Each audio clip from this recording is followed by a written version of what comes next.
تعالوا بقى ركزوا معايا في سر الصنعة، سر الخلطة الميزو ثيرابي بتاع دكتور نهلة.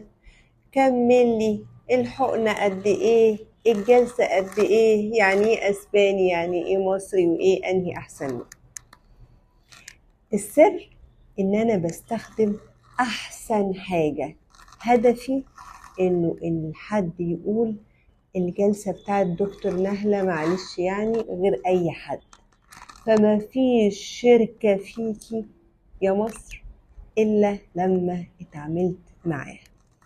دول اللي انا احتفظ بيهم معايا في تلاجتي، وفي حاجات تانية ما بتقربش من باب العيادة عشان الناس اللي برضو بتموت في الاسامي. بيتارنج المصرية وماتيريال اسباني،